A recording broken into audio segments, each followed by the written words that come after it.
ආයුබෝවන්. අද අපේ මේ ගැඹුරු විමසුම වෙන්නේ බෞද්ධ සාහිත්‍යයේ තියෙන හරිම අපූර්ව කතන්දර එකතුවක් ගැන කතා කරන්න. ඒ තමයි ජාතක කතා. සරලවම කිව්වොත් මේවා බුදුහාමුදුරුවෝ එක එක අවස්ථාවලට ගලපලා තමන් වහන්සේගේ පරණ ආත්මවල වෙච්ච සිද්ධි උදාහරණයට අරගෙන දේශනා කරපු කතා. ඔව් හැම කතාවක් පිටිපස්සෙම වර්තමාන සිදුවීමක් තියෙනවා. අපි ඒකට කියනවා පච්චුප්පන්න වස්තුම කියලා. හරියටම. ඉතින් අද අපි කතා කරන්නේ මේ 550 ජාතක පොතේ තියෙන පළවෙනිම කතාව. අපන්නක ජාතකය. මේ අපන්නක ජාතකයේ දේශනා කරන්නත් හේතු වෙන්නේ ජේතවනාරාමේදී අනේපිඩු සිටුවරයා මුහුණ දෙන යම් ගැටලුවක්. කතාව පටන් ගන්න එතනින්. ඔව් ඒ සිදුවීමත් හරිම රසවත්. අනේපිඩු සිටුවරයාට යාළුවෝ පිරිසක් ඉන්නවා. 500ක් විතර. හැබැයි මේ අය බුදුදහම අදහන අය නෙමෙයි. ඊ කියන්නේ අන්‍ය තීර්ථක ශ්‍රාවකයෝ වෙනස් ශාස්ත්‍රවරුන් අනුගමනය කරන අය. ඔව් දවසක් සිටුවරයා මේ පිරිසත් එක්කගෙන ජේතවනාරාමයට යනවා බුදුන් වහන්සේව හමු වෙන්න. එතනදී තමයි හැමදේම වෙනස් වෙන්නේ. මේ 500 දෙනා බුදුන් වහන්සේව දකිනවා. උන්වහන්සේගේ ආලෝකවත් ශ්‍රී ශරීරය, දහම් දේශනේ ගැඹුරු කටහඬ ඒ සියල්ල දැකලා අහලා එයයිගේ හිතේ තිබුණු පරණ විශ්වාස ඔපව ඒ මොහොතේම අතෑරලා තෙරුවන් සරණ යනවා. ඒක හරිම ෂණිකව ඇති වෙන පැහැදීම. හැබැයි ඒක හරියට කුණාටුවකට අහුවලා ගහක මුල් හෙල්ලෙනවා වගේ වැඩක් නේද? ඒ තරම් ස්ථිර නැහැ.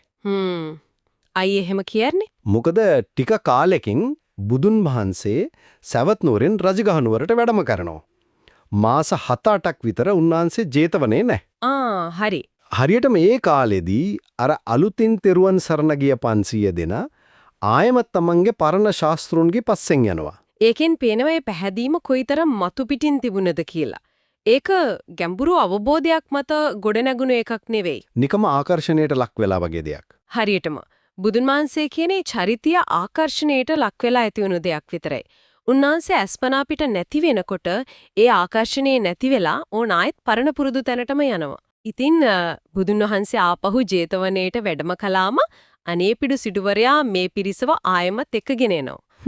ඇවිත් පැමිණිල්ලක් වගේ කියනවා ස්වාමිනී ඔබ වහන්සේ නැති කාලේ මේ අය ආයෙමත් පරණ ඇදහිලි වලට ගියා කියලා. මට හිතෙන විදිහට බුදුන් වහන්සේගේ ප්‍රතිචාරය හරිම පුදුම සාගතයි. කොහොමද ඒ? උන්වහන්සේ ඔවුන්ට දොස් කියන්නේ නැහැ. නිකම් අහනවා උපාසකවරුනි මේ කියන කතාව ඇත්තද කියලා. ඒ වගේ මෘදු විදිහක් තෝරගත්තේ ඇයි කියලා හිතෙනවා. ඒක තමයි බුදු කෙනෙකුගේ ඉගැන්වීමේ ක්‍රමවේදය. උන්වහන්සේ දන්නවා දොස් කීමෙන් බල කිරීමෙන් මිනිස්සුන්ගේ සිද්ධි නාගන්න බෑ කියලා. උන්වහන්සේ කරන්නේ ඔවුන්ට තමන්ගේ වරද තමන්ටම පිළිගන්න ඉඩ දෙන එක. ඔවුන් ලැජ්ජාවෙන් එසේය ස්වාමිනී කියලා පිළිගත්තට පස්සේ දේශනාව පටන් ගන්නවා. ඔව් උන්වහන්සේ දේශනා කරනවා යටින් අවීචියේ ඉඳන් උඩින් භවග්‍රය දක්වා මේ මුළු සක්වලේම බුදු කෙනෙක් හා සමාන කෙනෙක්වත් බුදු කෙනෙකුට වඩා උතුම් කෙනෙක්වත් නෑ කියලා. ඒ කියන්නේ තෝරා ගන්න පුළුවන් හොඳම දේ තෝරාගෙනත් ඇයි ඔයගොල්ලෝ ආයෙමත් අඩු වටිනාකමක් තියෙන දෙයකට ගියේ කියන ප්‍රශ්නේ මතු කරනවා වගේ. ඒක ඇත්ත. එතනදී තමයි උන්වහන්සේ මේ අතීත කතාව ගලපන්නේ.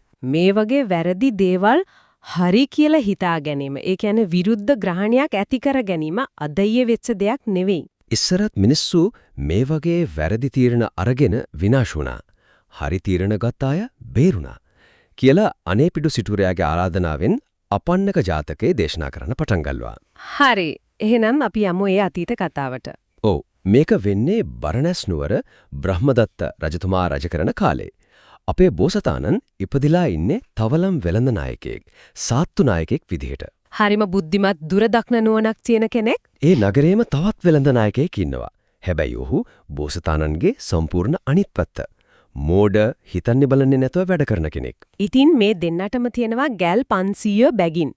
මේ ගැල් 1000ම අරගෙන දුෂ්කර භයානක කාන්තාරයක් හරහා වෙළඳාමේ යන්න තමයි සූදානම. එතනදී බෝසතාණන් හරිම ප්‍රායෝගික යෝජනාවක් කරනවා. අපි දෙන්නම එකපාරට ගියොත් පාර මදි වෙයි, ගොනුන්ට තනකොළ, මිනිසුන්ට දර වතුර හිඟ වෙයි. ඔව්. ඒ නිසා එක්කෙනෙක් ඉස්සෙල්ලා යමු, අනිත් කෙනා පස්සෙන් යමු. කියලා. මෙතන තමයි චින්තන ක්‍රම දෙකේ වෙනස පැහැදිලි වෙන්නේ. ඔව්. අර නුවණ නැති වෙලෙන්දා හිතන්නේ කෙටි කාලීන ලාභය ගැන. එයාගේ තර්කය තමයි මම ඉස්සෙල්ලා ගියොත් තමයි හොඳ. ඇයි ඒ? එතකොට කෙඩිච්ච පාරවල් නෑ, ගොනුන්ට කවුලුත් නොකාපු නෙවුම් තනකොළ ලැබෙනවා, මිනිසුන්ට නොකෙඩූ පලා වර්ග ලැබෙනවා. ඒ වගේම මට ඕන ගානකට බඩු විකුණන්නත් පුළුවන්. මතු පිටින් බැලුවහම මේක හරිම ආකර්ශනීය තර්කයක් වගේ. ඔව්. පළමුවෙන් යන කෙනාට වාසි වෙඩි වගේ පේනවා. ඒක හරියට අද කාලේ ෆර්ස්ට් මූවර් ඇඩ්වාන්ටේජ් කියනෝ වගේ නේද? ඉස්සෙල්ලම වෙළඳ පොලට ගියොත් වාසී කියලා හිතනවා. හැබැයි බෝසතාණන් චෙස් කහනකොට අනිත් කෙනා දාමදිනරු වගේ වැඩක් කරන්නේ. බෝසතාණන්ගේ චින්තනය සම්පූර්ණයෙන්ම වෙනස්. හරියටම. බෝසතාණන් අවාසියක් වාසියක් කරගන්නවා. එතුමා හිතන විදිය හරිම අපූර්වයි. කොහොමද එතුමා හිතන්නේ? එතුමා හිතනවා ඔහු ඉස්සෙල්ලා ගිහින් පාරේ වලවල් හදයි. මට හදපු පාරේ ලේසියෙන් යන්න පුළුවන්. ඔවුන්ගේ ගොනුන් තද තනකොළ කෑවට පස්සේ දලුලන මිහිරි දලු මගේ ගොනුන්ට ලැබෙයි.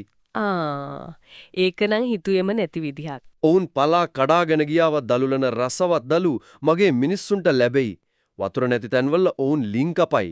අපිට ඒ වතුර ලේසියෙන්ම ගන්න පුළුවන්. ඔහු මිලක් තීරණය කරලාට පස්සේ මට කේවල් කරන්න අවස්ථාවක් ලැබෙනවා. මේක දුරදක්නානුවනයි කෙටි කල්පනාවයි අතර තියෙන සටනක් වගේ. ඒක ඇත්ත. ඉතින් අර නුවණ නැති වෙලන්දා තමන්ගේ පිරිසත් එක්ක ගමන පටන් ගන්නවා. සැට යොදුනක් දුර වතුර බින්දක්වත් නැති යක්ෂයන් ඉන්නවා කියලා ප්‍රසිද්ධ කාන්තාරයකට ඇතුල් වෙනවා. කාන්තාරයේ මැදට යනකොට ඌන්ට මුණ ගැහෙනවා හරිම අමුතු කෙනෙක්. ඕ සුදු ගොනුන් බැඳපු ලස්සන රතයක්. ඒකේ ඉන්න නායකයා මල් පැලඳගෙන කොණ්ඩේ ඇඳුම්නුයි තෙමිලා. රෝදවල මඩත් ඇවරිලා දැක්කාම හිතෙන්ද ළඟපාතක හොඳටම වැහැපු ප්‍රදේශයකින් ඉඳන් එනවා කියලා. හරියට කාන්තාරයේ මැද තියෙන ക്ഷേම භූමියකින් වගේ. ඒ ඉන්නේ කාන්තාරයට අරගත්ත යක්ෂයෙක් මවාගත්තු වේශයකින්. මට හිතෙන්නේ මේක නිකම්ම රැවටීමක් නෙවෙයි. මේක නූතන වචන වලින් කිව්වොත් කොන්ෆිඩන්ස් ට්‍රික් එකක්. හරිම විශ්වාසවන්ත විදිහට තමයි කතා කරන්නේ. ඔව්. මොකටද මේ වතුර බරක් කරේ තියාගෙන යන්නේ? අර පේන නිල් පාට කැලෑ රොදෙන් එහාට දිගටම වහිනවා. හැමතරම වතුර මේ ටික විසික් කරලා සැහැලුවෙන් යන්න කියලා කියනවා. මෙතනදි තමයි අර විරුද්ධ ග්‍රහණිය. ඒ කියන්නේ වැරදි විදිහට හිතා ගැනීම කියන එක ක්‍රියාත්මක වෙන්නේ. කොහොමද? අර වෙලඳාට ඕනකම තියනවා ඉස්සරහ ගමන ලේසි කියලා විශ්වාස කරන්න. ඒ නිසා ඔහුට ඇහෙනේ පළගිනි සුබ ආරංචිය කිසිම ප්‍රශ්න කිරීමකින් තොරව බාර ගන්නවා. ඒක හරියට confirmation bias වගේ. Taman කැමති දේ ඇත්ත කියලා තහවුරු කරන ඕනෑම තොරතුරක් බාර ගන්නවා. ඒ කාන්තාරය ගැන Taman දන්න අනිත් හැමදේම අමතක කරලා. ඒක මාරම භයානකයි. ඔහු Tamanni මිනිසුන්ට අන කරනවා ඔක්කොම වතුර භාජන කඩලා දාන්න කියලා. එක වතුර උගුරක්වත් ඉතුරු කරන්නේ නැහැ. සම්පූර්ණ ජල සංචිතයම විනාශ කරනවා. ඊට පස්සේ ඉතින් වෙන්න තියෙන දේ හිතා ගන්න පුළුවන්. ඔව්. වැඩි දුරක් යන්න හම්බ වෙන්නේ නැහැ. හැමෝම පිපාසයෙන් වැටෙනවා. එදා රෑ අර යක්ෂයෝ ඇවිත් ඒ මිනිසුන් වයි ගවයන් වයි මරලා මස් කාලා ඇටකටු ටික විතරක් ඉතිරි කරනවා. ගැල් 500යි ඒවයේ තිබුණු බඩුයි එහෙමම ඉතිරි වෙනවා. සම්පූර්ණ විනාශයක්. මාසයකට පස්සේ අපේ බෝසතාණන් ගමන පටන් ගන්නවා. එතුමාගේ සූදානම බලන්න. කොහොමද ඒ සූදානම? කාන්තාරයට ඇතුල් වෙන්න කලින් දෙගුණයක් වතුර පුරවා ගන්නවා. ඒ වගේම පිරිසට අවවාද කරනවා මගෙන් අහන්නේ නැටුව වතුර බින්දක්වත් බොන්න එපා, නොදන්න කිසිම දෙයක් කන්න එපා කියලා. ඊටම ආරක්ෂාකාරීව තමයි ගමන යන්නේ. ඔව්. ඉතින් මේ පිරිසත් කාන්තාරයේ මැදට යනවා. එතනදී අර කලින් ආපු යක්ෂයාම ඒ විදිහටම මුණ ගැහෙනවා. හැබැයි මෙතන ප්‍රතිඵලය සම්පූර්ණයෙන්ම වෙනස්. ඔව්. බෝසතාණන් යක්ෂයාව දැක්ක ගමන්ම එයාගේ හැසිරීමෙන් පෙනුමෙන් යම් අමුත්තක් තියවා කියලා තේරුම් ගන්නවා. එතුමා තර්ක කරන්න පටන් ගන්නවා. මොනවද ඒ තර්ක? එකක් මේ කාන්තාරය ප්‍රසිද්ධ නිරුදක හෙවත් ජලය නැති එකක් කියලා. එහෙම එකක කොහොමද වැස්ස තියෙන්නේ? හරිම තාර්කිකයි. දෙක මේ පුද්ගලයාගේ ඇස් රතු පාටයි. හැසිරීමේ බියක් නැහැ. මේක මනුෂ්‍ය ස්වභාවයක් නෙවෙයි. තුන වැදගත්ම දේ ඔහුගේ සෙවණැල්ල බිම පැටෙන්නේ නැහැ. මේක හරිම විද්‍යාත්මක සාක්ෂි මත පදනම් වූ ප්‍රවේශයක්. ඔහු අනුමාන කරන්නේ නැහැ, නිරීක්ෂණය කරනවා. ඒක තමයි. ඊට පස්සේ එතුමාගේ පිරිස අර අසුබ ආරංචි ආලා කාලබල වෙනකොට ඔවුන්ව තර්කයෙන්ම සංසුන් කරනවා. නිකම්ම ඌව විශ්වාස කරන්න එපා කියන්නේ නැහැ. ඔව් එතුමා ප්‍රශ්න කරනවා. කාට හරි වහි සුළඟක් දැනුණාද? නෑ ස්වාමිනේ. වහි වලාකුලක් දැක්කද? නෑ ස්වාමිනේ. ඉගුරුම් හඩක් ඇහුණාද? නෑ ස්වාමිනේ. ඔහු කරන්නේ පිරිසටම සත්‍ය වටහා ගන්න උදව් කරන එක. මේක තමයි නියමනායකත්වය කියන්නේ. ඒක ඇත්ත. අර මෝඩ වෙලන්දාගේ ප්‍රශ්නේ තොරතුරු හිඟකම නෙවෙයි. ආකර්ෂණීය මූලාශ්‍රයකින් ලැබුණු වැරදි තොරතුරු බහුල වීම. බෝසතාණන් ඒ උගලට අහු වෙන්නේ නෑ. නෑ එතුමා යක්ෂයාට තදින් කතා කරලා අපි වෙලෙන්දෝ කට කතා අහලා අතේ තියෙන වතුර විසි කරන්නේ නෑ. ඵලයන් මෙතනින් කියලා පළවා හරිනවා. ඉතින් උන් ඉදිරියට යනකොට අර කලින් විනාශ වෙච්ච ගල්පන් 100යි හැමදැනම විසිරීලා තියෙන ඇටකටු දකින්නවා. එතකොට තමයි පිරිසට තමන්ගේ නායකයාගේ ප්‍රඥාවේ වටිනාකම හරියටම තේරෙන්නේ. ඔවුන් අර ඉතිරි වෙච්ච වටිනා බඩුත් පටවාගෙන ගමනාන්තයට ගිහින් දෙගුණයක් ලාභ අරගෙන ආපහු බර්ණසට එනවා. දැන් බුදුන් වහන්සේ මේ කතාව දේශනා කරලා ඉවර වෙලා චරිත සම්බන්ධ කරනවා. ඒකට කියනවා සමෝදානය කියලා. ඒ කාලේ නුවණ නැති වෙළඳ නායකයා තමයි අද දේවදත්ත, ඔහුගේ පිරිස දේවදත්තගේ පිරිස. ඒ කාලේ නුවණැති වෙළඳ නායකයා එකනි බෝසතාණන් තමයි මම. මගේ පිරිස තමයි මේ බුද්ධ පිරිස කියලා දේශනා කරනවා. ඊට පස්සේ තමයි උන්වහන්සේ කතාවේ හරය, ඒ කියන්නේ ධර්ම කාරණේ පැහැදිලි කරන්නේ. අපන්නක පටිපදාව. අපන්නක කියන්නේ මොකද්ද? අපන්නක කියන්නේ නොවැරදින ඒකාන්ත සහතික කියන අර්ථය. ඉතින් අපන්නක පටිපදාව හෙවත් නොවැරදින මාර්ගය කියන්නේ තෙරුවන් සරණ යාම, ශීලයේ රැකීම වගේ දේවල්ද. ඔව්. ශීලයේ රැකීම, භාවනාව වැඩිම ආර්ය අෂ්ටාංගික මාර්ගයමයි.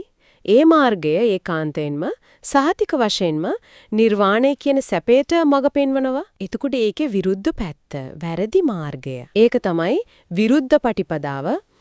අන්න ලබ්ධින් ගැනීම, දස අකුසල් වල යෙදීම වගේ දේවල්. ඒ මාර්ගය ඒකාන්තයෙන්ම සහතික වශයෙන්ම අපාය වගේ දුකිත තැන්වලට මඟ පෙන්වනවා. ඉතින් කතාවේ බෝසතාණන් තෝරගත්තේ නොවැරදින සහතික මාර්ගය. නුවණ නැති වෙලෙන්දා යක්ෂයාගේ ආකර්ෂණීය පොරොන්දුව විශ්වාස කරලා තෝරගත්තේ විනාශකාරී වැරදි මාර්ගය. හරියටම බුදුන් වහන්සේ මේ උදාහරණයෙන් අර චංචල සිත් ඇති උපාසකවරුන්ට පෙන්ලා දෙනවා. ඔබලත් නොවැරදින තෙරුවන් සරණ අතහැරලා ආයමත් වැරදි පාරකට යන්නයි හැදුවේ කියලා. එතකොට මේ මුළු කතාවෙන්ම අපිට ගන්න තියෙන ප්‍රධානම පාඩම තමයි ජීවිතය කියන කාන්තාරය තරණය කරනකොට අතරමඟදී හමු වෙන ආකර්ශනීය පහසු විසඳුම් වලට රැවටෙන්නේ නැතුව ඉන්න එක.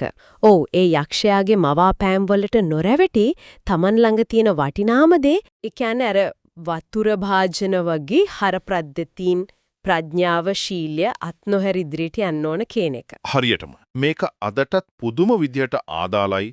අද අපිටත් යක්ෂයෝ මුණ ගැහෙනෝ නේද? ඔව්, හැබැයි රථවලින් නෙවෙයි එන්නේ. නෑ. ඒගොල්ලෝ එන්නේ සමාජ මාධ්‍ය හරහා, වෙළඳ දැන්වීම් හරහා, දේශපාලන පොරොන්දු හරහා.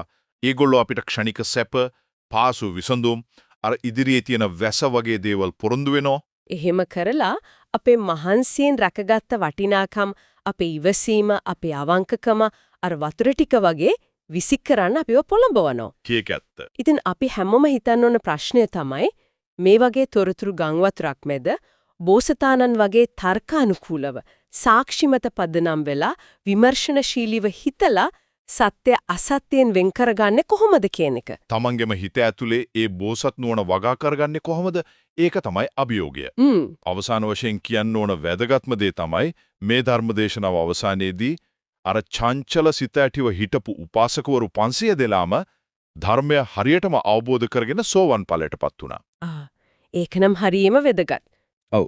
ඒකෙන් පේනවා නිවැරදි මාර්ගය නොවැරදින මාර්ගය හරියට පෙන්වලා දුන්නම ඒකේ ප්‍රතිඵලය කොයිතරම් බලවත්ද, කොයිතරම් ඒකාන්තද කියලා. වැරදි පාරක ගියත් ආපෝ හැරිලා හරි පාරට එන්න කවදාවත් පරක්කු නැහැ.